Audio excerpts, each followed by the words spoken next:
Hi, welcome to another video. I thought I'd do a little video now on some of the things that I've been working with the macro. A couple of new additions to my setup and a few new techniques and things like that. So I'm using my EM5 Mark II camera to record some video, which is something that I don't normally do. I'm not really that much actually into the video side of things, but I thought it might be nice to experiment with it and do a little bit of video to show the hardware setup first. Okay, so what I've got set up here is my EM1 Mark I with a 30mm Zuko macro lens, so I'll just switch that on. Okay, and I've got a little sort of light tent here, which is that's something that I set up here for the macro work, and I'm using some green card actually for green screen at the moment, which is I'll come to later in the video. So this is the hardware setup. There's the EM1 Mark I, as I mentioned. In addition to that, you've got this unit here, which is thing called the Godox X1T flash trigger. It's a radio flash trigger, works on 2.4 gigahertz frequency. So that's this unit here, which I shall now switch on. Okay, and then on top of that there is this unit here, which again I shall switch on, and that is a ring flash. You can just see at the bottom here the ring flash around here, mounted on the lens, and the flash trigger fires this unit here, which is my Godox TT350 flash. Okay, so that's the basic sort of setup. Let me just adjust this, well, get it the right way up. Okay, so that I'll come to in a little bit, and I'll probably show you actually on the captured on the screen a bit better, the output from this Android tablet here. Right, so obviously when the way it's hooked up, what I've got is I've got the camera connected here by USB to the PC, and that's running the Olympus capture software, which will again I'll show you in a while, and the newest addition is this unit up here, which I'll mention in a sec, which is a RGB light, which is controlled by the tablet over here, works on Wi-Fi. So I'm using it set up as a manual setup, manual flash triggering, not TTL. The flash gun here, this TT350, is TTL. The ring flash on the other hand up here is manual only, so it's all set up as manual. I've actually adjusted the setting on the Godox flash trigger here to, if you push the group button and then rotate the wheel here, it will change the output flash power on the TT350 here. So I've got it actually at a 16th for power, very low, because as you can see it's a rather cozy sort of setup here, because I'm very limited on space. Okay, so that's the sort of flash side of things. This ring flash will also just work as an LED light, so if I just know it's on, I'll turn it on. Just push the light button here, and woo, you can see that's bright, but you can adjust that power. Now the only thing about the light mode, and it's getting very light as you can see, and I'll turn that off, is if you can run it all the time like that, it is really going to cripple your batteries. As it is on forever AA battery charging, because the Godox unit here and the ring flash and the Godox unit over here, these all run on AA batteries, so all the time I'm charging up something, or so it seems. The camera is connected via power adapter, because otherwise I'll be charging up even more camera batteries as well. And the same will be true when it arrives of this unit up here. So I'll now come to that unit, this one here. I'll just switch it on, very bright. Okay, now that is the RGB light. It's on daylight or thereabouts at the moment. I think it's set up as we can control it from here. So first of all I need to get a connection to it on here because it's Wi-Fi. So we'll just go up to the little menu here and on the tablet, we'll go to the settings bit and we'll go, oops, it's gone upside down, that's handy, isn't it? And we'll go to switch Wi-Fi.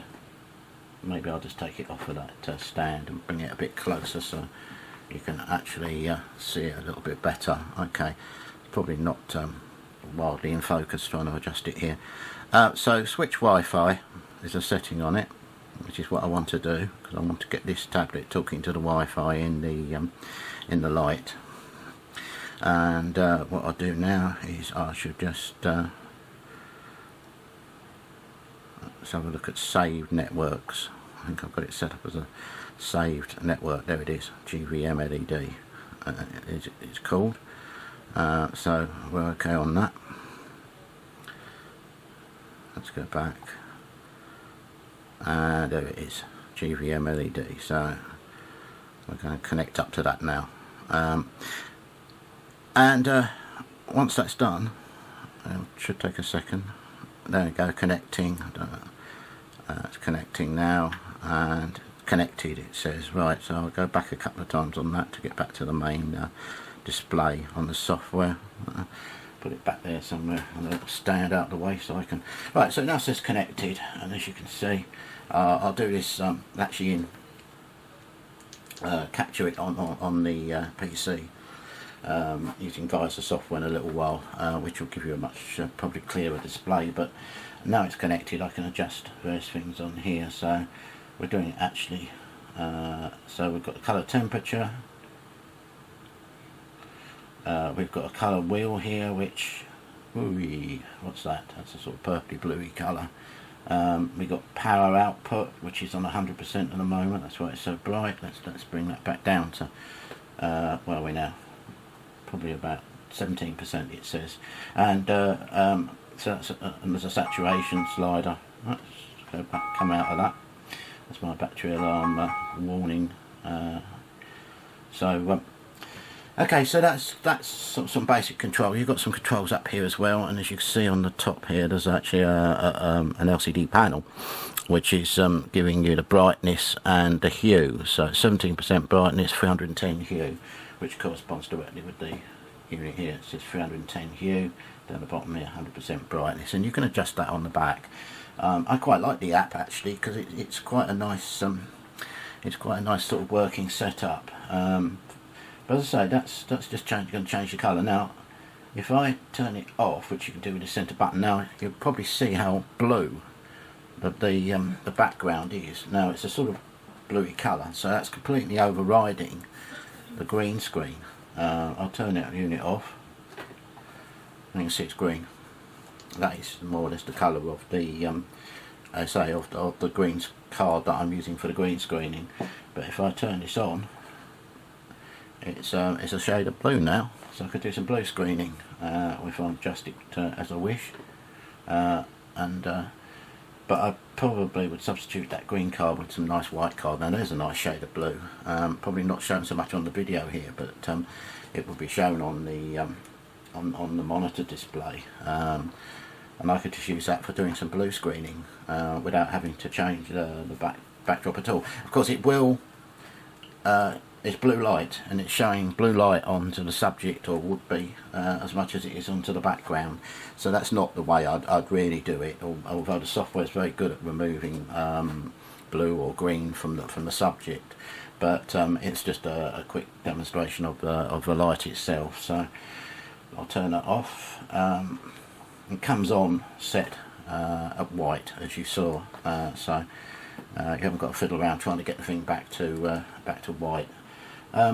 So that's pretty much it. So in combination I can use various combinations of these settings. I could have just the ring flash, or I could have the ring flash and the Godox unit over here giving a bit of fill flash, bounce flash, or I could just say I don't want any flash at all, I just want to light it with this LED light up here.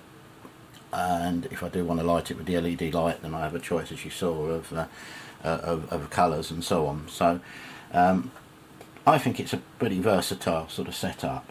In addition to that, I've got some cheap filter gels to go on the Godox flash there, which will enable me to give some coloured lighting from the flash. So I could use that in conjunction with the video light.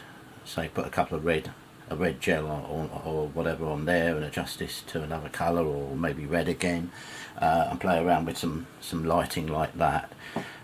Okay, so I think that's probably enough for the hardware side of things. I'll cut this video now, and I'll switch over to the PC.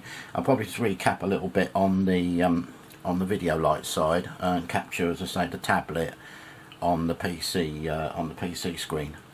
It might not even be the same tablet. It might be my bigger 10-inch tablet that I capture, and just repeat this exercise with the wheel, because I've actually got that one into a horizontal orientation, which I find better on the big tablet.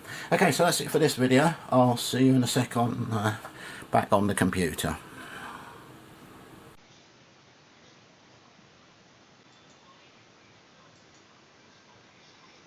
Okay, recording my desktop, and I've run up a program I mentioned before called Viveza, which is sharing my Android tablet down onto this monitor on the bottom right here.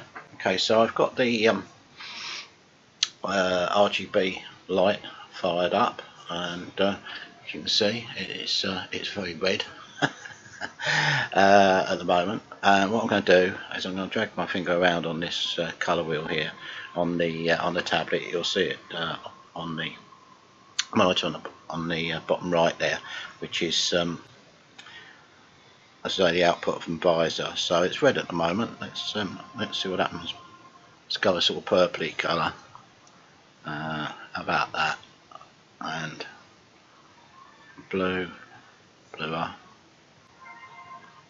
a very light blue, green, and as you can see, if I just hold my finger down and drag it round the wheel, so that's changing the colour quite dramatically. It's actually got my green screen backdrop on at the moment. The purple, in this case, colour that I've got set at the moment, it's burning out the background. What I can do is I can reduce the lighting, so I'll use this bottom slider left to right. It's on 100% output power at the moment, so I'll just drag it down, and you can see it's getting dimmer, and as it's doing so, it's right, so that's 0, so now you can see the green screen background.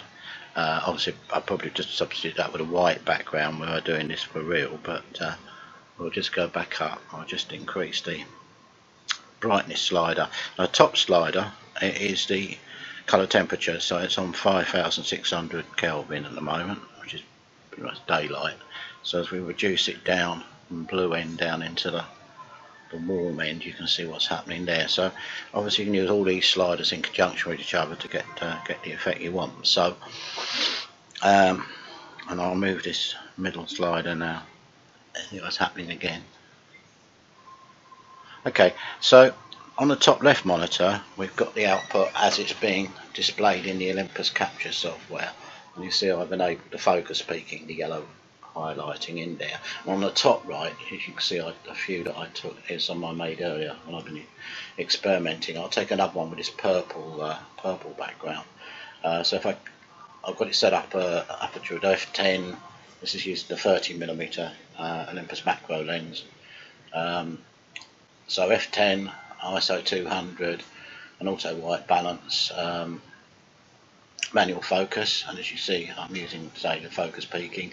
It's using its own digital ESP meter. I'll go with spot metering. Makes a slight difference. I'm metering this area here, so I can meter an area. I'll go to the white area as it's a white lens cap that I'm using. So they're the basic settings here, and then You can adjust the focus either from the camera, or you can adjust it with these settings here, but I'm just hovering the mouse over. If you want to tweak it, normally I just set it up first on the camera and then just use these if necessary, if I feel necessary to adjust it slightly. And then if you look, say at the bottom here where I'm hovering the mouse, there's actually a depth of field preview button, which if I click on it, okay, and there's also this this white balance sampling, which I won't use here, because if I sample the white area here as it should be, it's going to correct for it. It's going to take away my well, let's do it just for a bit of fun. Let's go to the white balance, and it will take a picture, and I'm going to tell it what's white, and I'm going to tell it that this is white. It's about the only white that's actually in it. There you go. See what's happened? It's actually taken away the colour, pretty much all of the colour that I've introduced with the lighting. So I'll just resample it there slightly. Okay, so I won't do that because I want the coloured lighting, but I'm just showing you how the white balance feature works. So let's take another picture. That's this button down here for shutter release.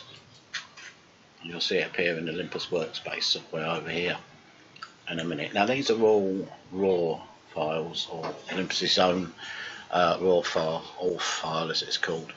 And what I'm going to do is I'm going to go into export that last one, this purpley one, stick it into this folder here as a JPEG file. Okay, so we'll switch to that folder in a minute. So I think I just need to quickly switch just between directories so it refreshes, and it'll be in here somewhere, probably under EM, because it's I haven't renamed it. Maybe I should have renamed it to something a bit more easier to find. I always do it again, but that's what I normally do, just rename it. If I sort it alphabetically, then it's going to obviously be easier to find. I can actually change the sort order here, but as I say, so we're in this is Olympus Workspace, and what I'm going to do now is I'm just going to turn the lighting off. So it's got an on-off, it's on an on-off switch. It works by Wi-Fi connection, so part of it is to tell it what Wi-Fi you're using. So I'm just going to push the button in the centre here, or I can do it with the mouse and visor, just to show you, and that will actually turn the light off. So keep your eye on the top left monitor and it's off. Okay, and I can switch it back on again from there. Right, so I'm still hunting for this image which has disappeared. I think that's the one I'm looking for. This is the image you are looking for. Okay, so yeah, there it is. And the reason I wanted to load it back in as a JPEG into the Workspace is that if you look, I've got and go to adjust color sliders here. Now, I'd say that one's looking fairly sort of mauvey, isn't it? That's how I let it, purpley mauvey. So if I wanted to accentuate that, we'll go down to this mauve slider down here, and we'll make sure it's on adjust color.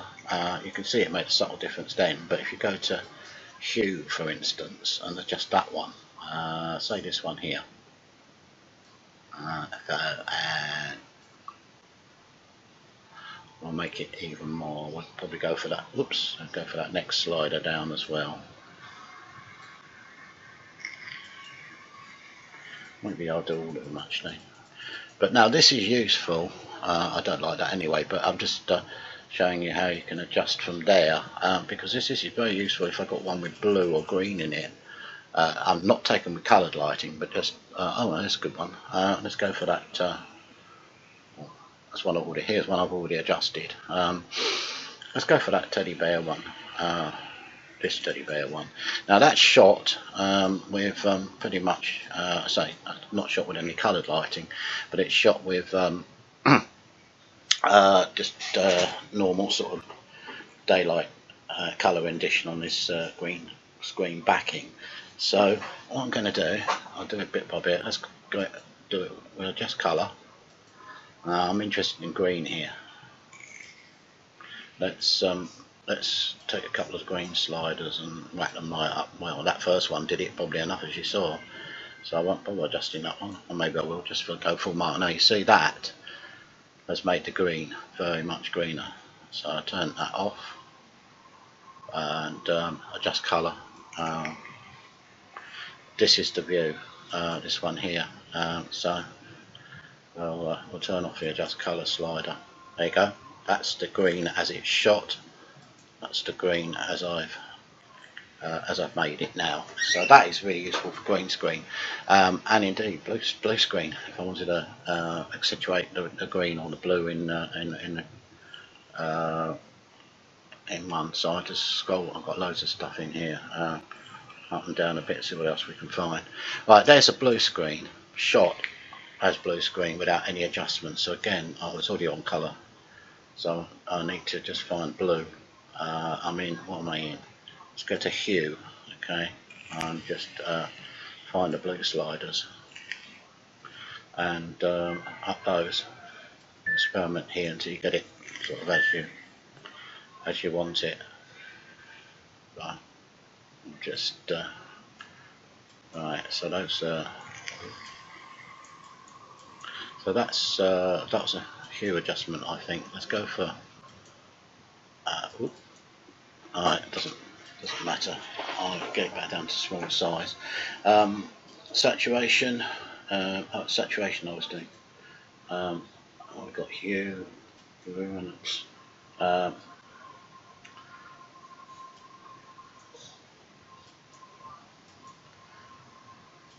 Toggle that back on.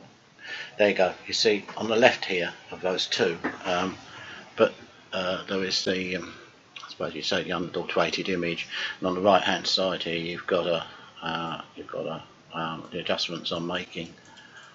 So you can change this to your heart's delight. I just find it's handy in green and blue. There we go. Look, see how much bluer that is.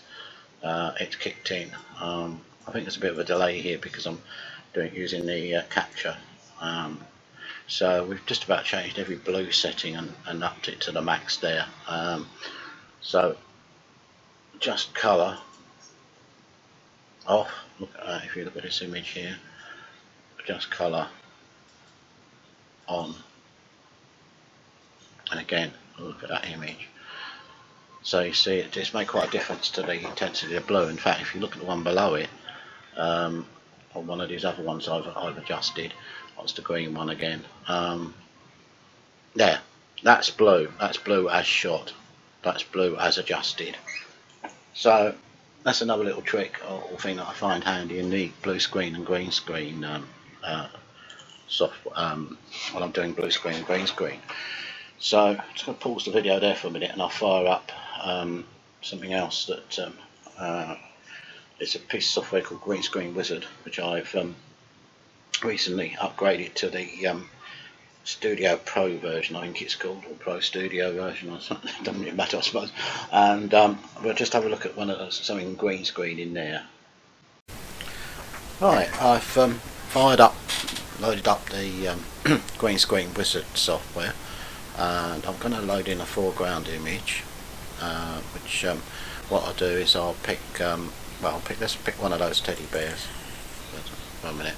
Right, and we'll load up. Well, we'll just leave it on the default background image. I say default is one of the ones supplied with it, and we'll just change the size of the image up, and there we go.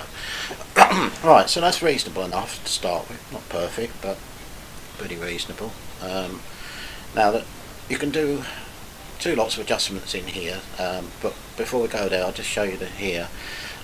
This main screen, as you come in, you can do output as a transparent selection, which is just going to do that when it's loaded. There we go. So you can see all the transparent areas, and if you wanted to save it as such, you could save it as an area with transparency, save it to a file with transparency, like a PNG file for instance, and work on it further in an editor there, if that's what you wanted to do. No green screen processing, we'll just show you the image as it is. I think that's the one I actually increased the green on a little bit earlier, so I'll just turn that back off because I want to see it as such. And blue screen, excuse me, blue screen, it's exactly what it says. If you've got a blue screen background, you'd select that. Right, so before we go into the editor, which I think is the really powerful thing, it's the thing that prompted me to upgrade the software. You can do a lot of adjustments under the adjustments tab. You can change exposure, colour, you can scale the image, either the background or foreground. With the foreground I want to scale a bit here, so we'll just make our teddy bear a little bit smaller, and we can move them across a bit, stick him down there, right, or her, probably a her, isn't it? Unless the teddy bear's wearing pink tutus, but hey. Scale, clip, rotate, combine is the one that really that I use mostly here. And these there's two levels to this. There's this basic level, and then you're getting into the detailed settings, which we'll look at in a minute. Okay, so the shadows, first of all at the top here, select hair colour. I think that really is, as it says, for if you're shooting somebody against a green screen background. But you can also experiment a bit with this and see what effects it has on the image. I've selected black, probably not make much difference there, but we'll select grey just to see what happens. Actually, probably the best one here is probably blonde, isn't it? Because the teddy bear is kind of a blondie sort of tannish sort of shade. So, but it's not made with any real effect. Some shadows, dark shadows, no shadows. Right, no shadows. You can see what that's done. I don't like that at all. So if I go the other way, go dark shadows. Better, but you've got to keep an eye on what's going on overall. But anyway, let's leave it on dark shadows. Make areas less transparent.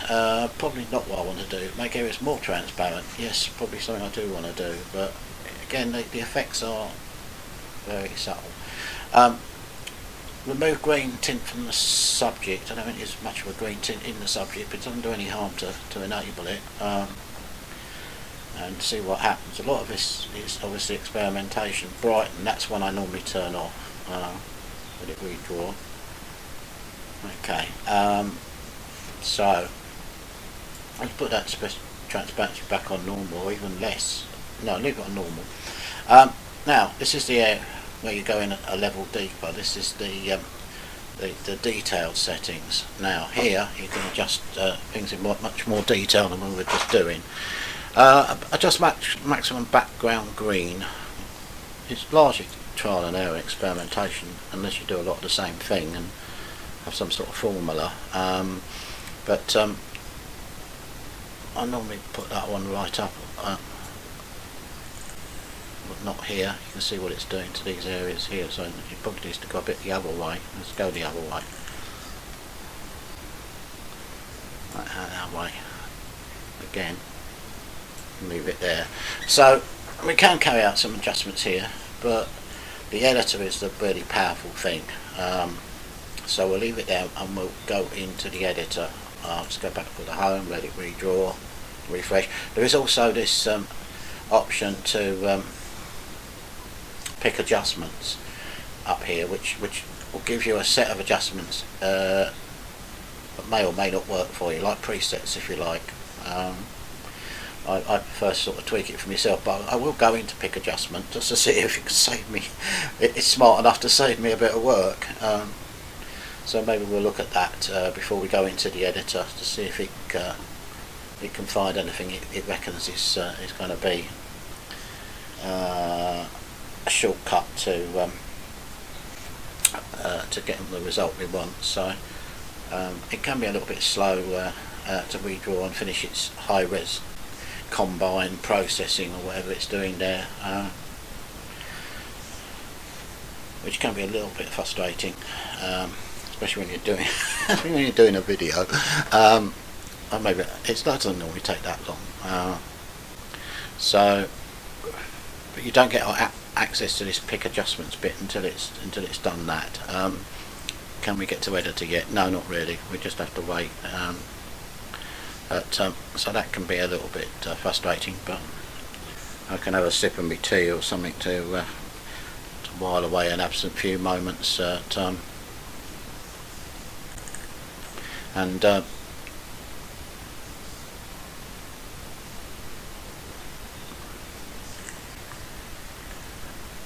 want to adjust that blend edges at the moment, if at all, because it's just going to cause it to redraw. Oh, here we go, now it's getting there. Right, okay, so let's go to pick adjustments and see what it reckons it can do with it. You can see it's running through a series of options, and we'll drag that across to see what those options are. Nothing is leaping out at me at the moment, I don't think. Particularly maybe one of these, because if you see, I'm going to drag that off, you see what's happened there to the bottom of the legs here and so on. I can make that adjustment, but I'm not, I could actually just go for one of these and use this as that one's change the colour saturation. Save me a tag problem later on. So let's select one. It doesn't matter, because I'm going to go into the editor and I'm going to make my own adjustments anyway. So in fact, I didn't notice, but you'd have noticed maybe when it's finished redrawing, that'll disappear. This area down here, which is obviously shadow, but I can tidy all up in the editor. So the presets or options there, pick adjustment, sometimes that can work, sometimes it just, it'll save you some time. Other times, from my experience, probably most of the time, it doesn't offer up any great suggestions. It's no shortcut for doing it yourself, and so on. So right, so when we can get to it, we'll go into the editor and we'll do our own manual edits. Now I think this is the way to go, because there's a lot of these things you could do in a graphics editor later on, perhaps, but you can't. You need to work with the image as it is now, the overlaid image, really. So do as much as you can here, as much retouching and everything else. You can apply any effects to the overall image later on, and so on. Maybe add a nice change the sky or something, and add a nice bit of sort of sunset lighting or something. In fact, we might do that just for the fun of it. But we'll finish working with the green screen software first, so it is quite slow when it has to do this, but you just have to be a bit patient. And I need to have gone into the adjustment thing. I just did that really to show you, explain a little bit about what that was about. Right, here we go. So now we can get into the main event, the editor. Right. Here we go. Right, so this is the editor. Brushes, erase foreground. Well, there's some foreground I want to erase here. I think you can see a lot of the areas I want to erase down here, and so we'll go into erase foreground, or to put it as it says there, erase background green. So hardness right up. Let's zoom in. So go down here, screen control to zoom in once and drag it across a bit. And we'll make sure that the transparency right up to 100. We can select the size that we want to work with. See, I'm just doing a little bit of, whoops, that was a bit, Control Z will get me out of that. I tend to do it in stages, just like when I'm doing anything like this, because if you just let go of the if you let go, I could have restored that, but if you let go of the mouse when you're doing it, and then you make a mistake, you ain't got to go back and try and get back to where you were. So you can see what it's doing. It's erasing, well, as it says in the tin, it's erasing the foreground. Now obviously I'm not doing all of this here, but I'll get it as close as I can to the eye, very roughly, and so on. Let's just show you what that particular tool does. Okay, so that was the erase foreground brush. Another one that I like is this green spill brush, which actually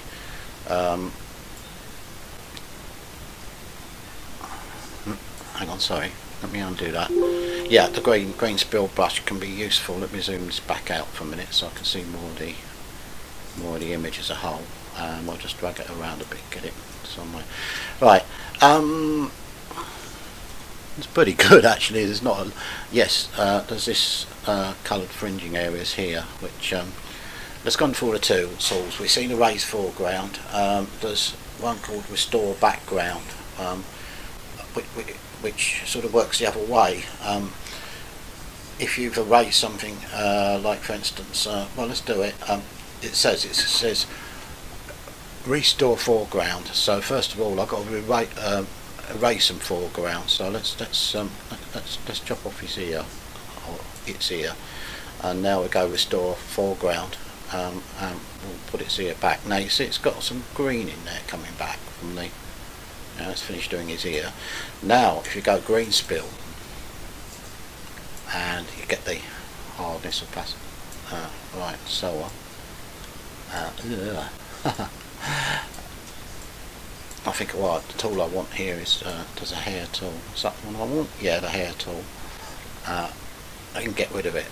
So it's a good way of going the other way if you actually make a bit of a mistake and cut it a bit too fine. But there isn't an awful lot more we can do with a particular image. But I am tidying it up more, as you see. Trying to get rid of a bit of that fringing, that green fringing around there. And the same is true of this bit here. I think we'll just see what we can go and get with that. Okay, that's looking reasonable, I think. Say a bit more tidying up on the shadow areas, I think, or would have done, but we'll just call it a day at that. But you can do all sorts of things. Some other editing tools in there. There's filters, paint. So if you've got a blemish or something, you do a bit of retouching already actually in the software, which is quite nice. It just whilst I've got the thing up here, when I spot some dust specks or something like that, then we can just might as well address them here and now. So but it does say there's a lot in here. I like the editor function. I think it's nice to have it built in. It gives you a greater degree of control. Blur, restore black, make white. I don't really want to make anything white here. Blend edges, maybe. I don't think they need an awful lot of blending. As I say, so we'll just export that as is. But I would do a little more tidying up generally. I'll just get rid of some of these shadows there. Tidy this little bit up down here, which is basically restore foreground. And then it might bring a bit of green in, so I might have to, yeah, it will. But I can go back and I can do the green spill brush again and kind of get rid of some of this. Maybe erase foreground brush, which will also get rid of that bit of shadow on there. Okay, that's okay. That's pretty close. It's not spot on, but it's pretty close. So we'll export that now. What I will do is I'll load it into, as the final part, I'll load it into probably my favourite, one of my favourite editing programs, which is DXO Photolab. And we'll just to bounce it around there a little bit and do a few more tweaks and changes. Use that as a launcher to make some adjustments. So let's save that. What should we call it? Bear on the Beach? Why not? Okay, so Bear on the Beach. Right, I'm gonna make sure I know where that's going. So save that, and I might just do one more save from there, just to work out. No, it's, yeah. What has it actually done it as? It's done it as a JPEG. That's fine. I probably would have done it as a TIFF, but it really doesn't matter for this. So let's close off the green screen software. I'll pause the video for a sec and I'll fire up DXO Photolab, and we'll just do a few more overall tweaks to the image. So I'll pause that now. Okay, I've loaded in our image there that we were working on in green screen wizard into DXO Photolab, and subsequently onto this program Luminar 4, which is by Sharpen software. And just going to do a few bits in here. Use a few of my favourite tools. Again, there's an awful lot in all these programs that you can adjust, but I'm just going to go for this thing called AI sky replacement first of all, and you can see it's changed the sky. Now you can select from a number of different ones here. We'll just pick another one. It's quite nice. Some more adjustments we can do in a minute, but we'll just go run through a few different. Again, that's quite nice as well. So let's see if we can settle on one to work. Yeah, alright, let's work with that. Right, so advanced relight scene. I was going to change the lighting to match the. There we go. I kind of like that as a starting point. Advanced settings. We can change the sky temperature. We'll make it a bit warmer, like that. And I can make it brighter as well. I actually quite like it darker actually. I like it like that. Right, so that's the sky replacement. Another thing we can do in here is go down to these. I'm just picking a few of the features. Color styles, lookup tables. So that's on. So let's choose a lookup table. See what we like. Ooh, I do like that, but let's just run through a few more. I like that as well.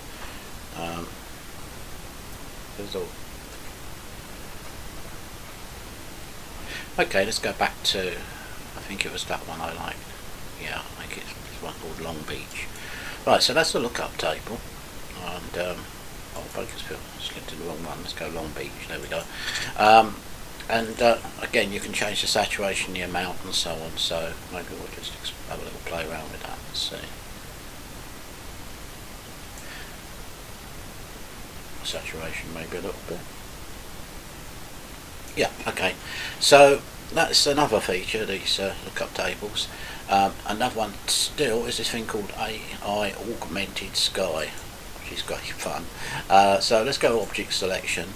And I'll stick a balloon in here, right, and it's right behind his ear at the moment, so that's not that's not where I want it. So I think we go place object, and then we'll move it. Let's put our balloon somewhere up here. We don't want it too big because it's supposed to be looking like it's in the background a bit. Okay, and we can go for relight, which in this case will make it a bit slightly bleached out, and we can go for warmth. Let's make it slightly warmer. Oh, that's quite fun. Alright, so that's augmented sky as a lookup table and a new sky replacement. But there are quite a few other tools in here. Let's have a quick look at glow, and let's add an amount of glow to the whole thing. Ooh, that was quite dramatic. Maybe too dramatic on there, but that's quite nice. Quite like a little bit of glow in there. We're only just experiment with a few settings here. We can select the glow brightness. I've been trying to back it off a bit, but I'll see if that works. Yeah, it's quite nice. It's a sort of soft focusy glow. Oh yeah, excuse me. Right, so that's just a few things we can do here. So we'll export that. So we'll export that, and we'll call it Bear on the Beach. I tend to sort of stick program names in here so I know where I've been. Bear on the Beach Luminar, and we'll let that finish.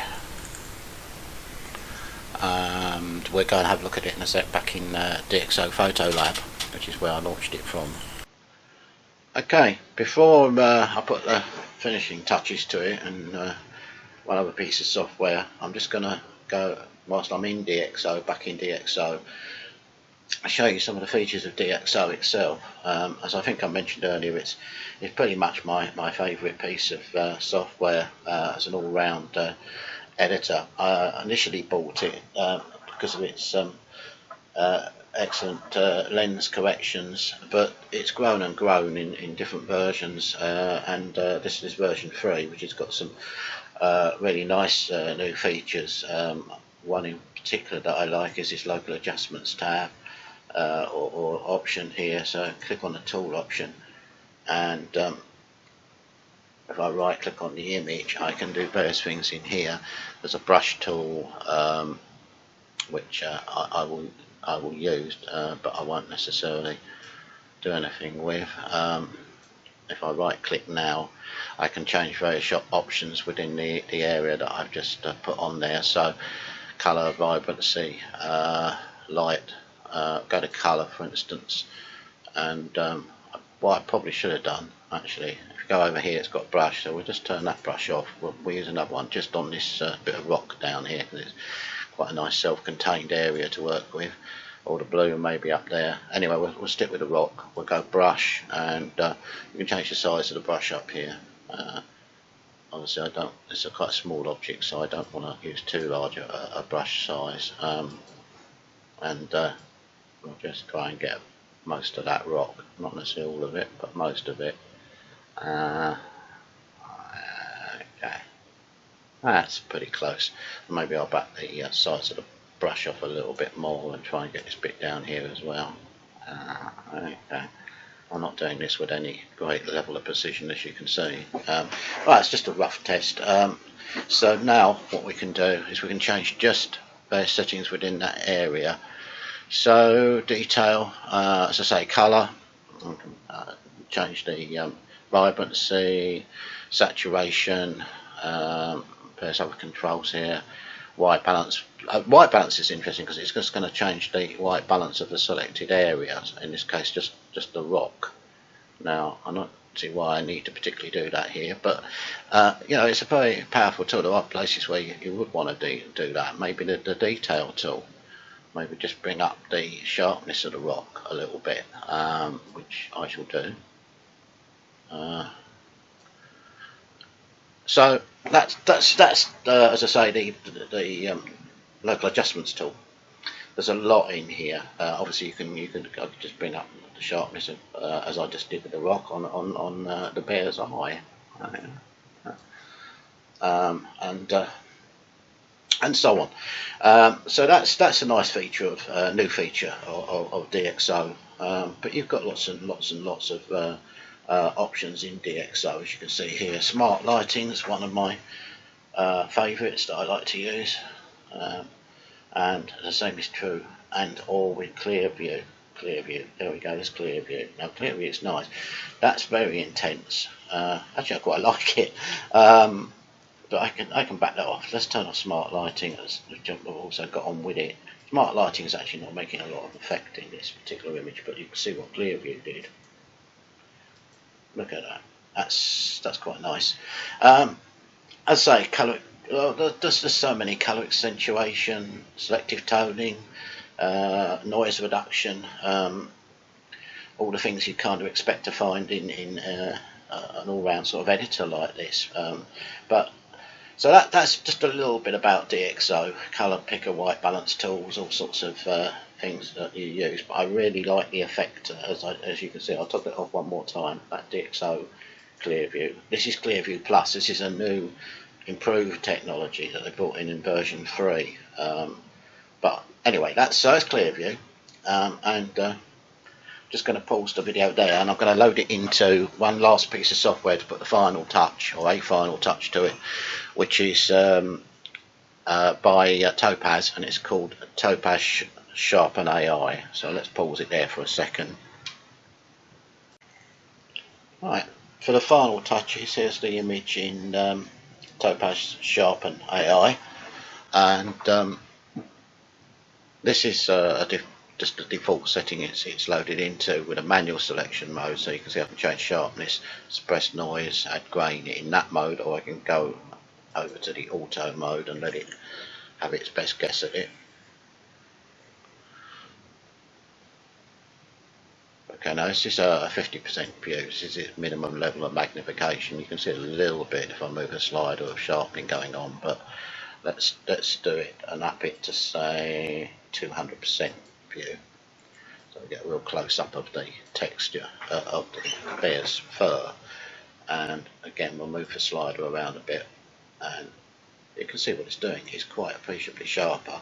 Now that's its auto view. As I say, I can go back to manual and I can do my own sharpness adjustment. Obviously I don't want to push it too far, but you know, it's getting very much sharper. And I can even go to a 400% view here and go right in. And again, see the before and after. The level of sharpening that's coming up there. It's quite dramatic in the zoomed in view. And you can also do a split view. For instance, I'm doing the side by side view. I'm doing the split view. So let's do a side by side view. Again, sharpened on the right and not sharpened on the left. So let's zoom right out to 50% and look at the two images. Again, sharpened on the right and not so sharpened on the left, or original on the left.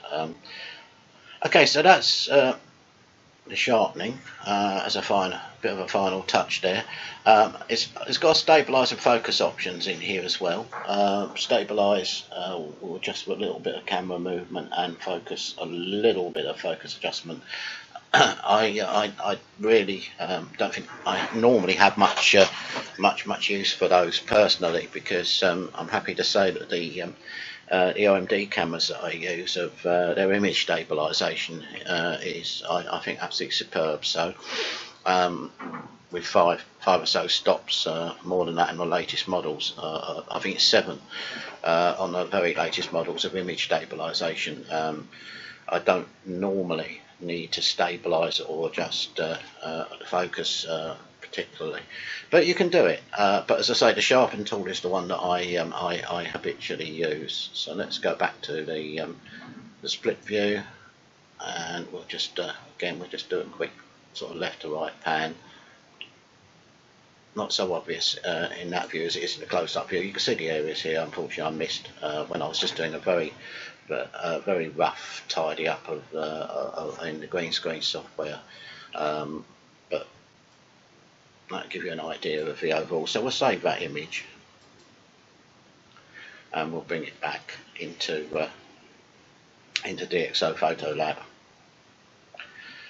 and that's pretty much it. So I hope you enjoyed watching. It's quite a long video, but we covered a lot of things there, from the hardware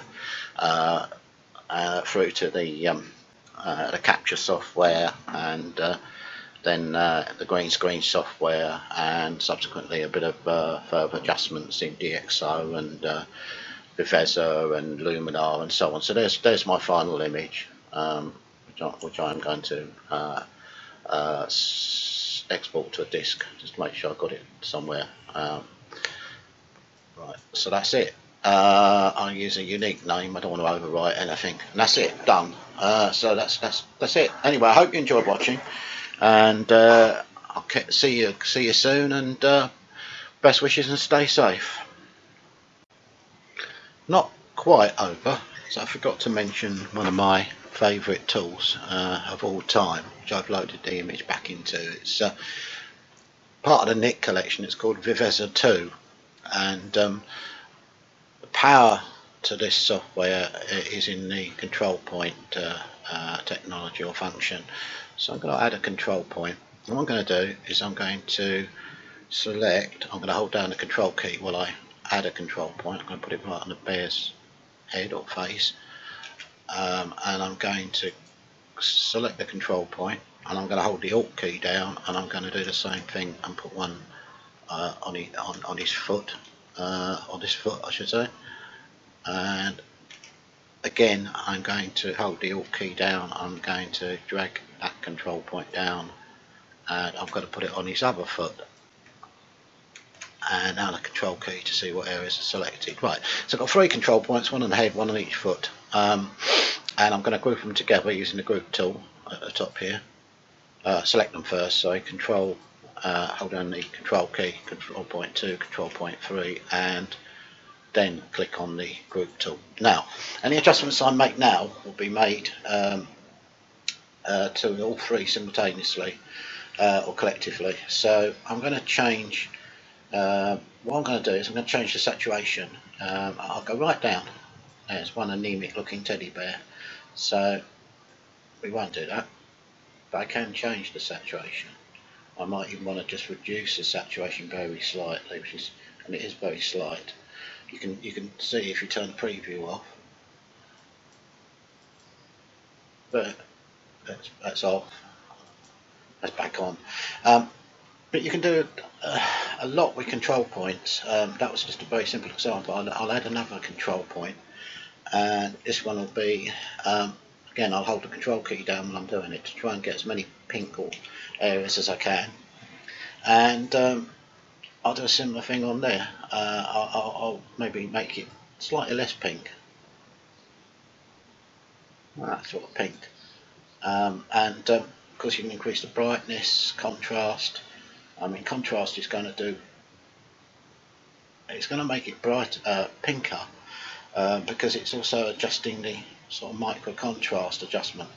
So again, you can just turn it off to see a before and after. That's a before, that's an after. Actually, I quite like the pink, so maybe I won't back to saturation quite as much as that, somewhere there perhaps. You can adjust the warmth, you can adjust the various colour balance, red, green, blue, hue, brightness, as I say up the top here. There's an awful lot you can do with this. I use it habitually. I'm just going to have one more control point or two, one more down perhaps to the sandy areas down the bottom here. I'm not doing any fine adjustments here, and I'm going to up the brightness of the sand a little bit, well, a fair bit actually, and maybe one more. This is all very quick and dirty, as they say, to some of the sky areas up here. And if I zoom in a bit, to zoom in, we'll go to the sky area, and we'll add a bit of structure this time. A little bit of structure, quite a bit of structure in fact. Again, we can just toggle a control point off. So that was control point 6, and back on again. Keep your eye on the sky. I didn't do very much with it there. Shadow adjustments, more brightness control. Maybe I'll bring a little bit of saturation up as well as the structure in that bit of sky. Again, we'll toggle it on and off. Now you can see the warmth. Maybe add a bit of warmth as well to just that bit of sky. You know, it's very, as I say, it's very powerful software. I use it all the time, and just about every image I do for selectively adding control points, changing little bits of the image. Remember, we did this rock, and we've made it a bit sharper using one of the Topaz tools. I can add a control point to the rock here. Again, I'll add the control down, try and get just the rock. Of course, you can size these control points as well. I haven't been doing that one. I've just been setting it up roughly. Affect much more than the rock. Now you can do it from here. You can change the settings in here, but I prefer to do it from the big slider up the top here, because you can make global adjustments as well, so you can make the whole thing brighter, contrast, saturation. But I'm on the rock at the moment, so I did adjust the detail, didn't I? Maybe we'll just make that rock a little bit brighter, like that. I noticed also that if I go, I'm not sure how, yes, see, that's just doing his bit of, more or less his bit of front bit of his face, which is, I think, a little bit in shadow. So I'll just up the brightness on that a bit. There we go. And that's it. So there's some adjustments using, as an added bonus, using Nick Viveza. I'd probably do this before I did the Topaz sharpen bit. I usually end up with the sharpening, but as I forgot to do it, I've done it the other way around. Okay, so again, hope you enjoyed watching. Best wishes to all, and I'll see you later.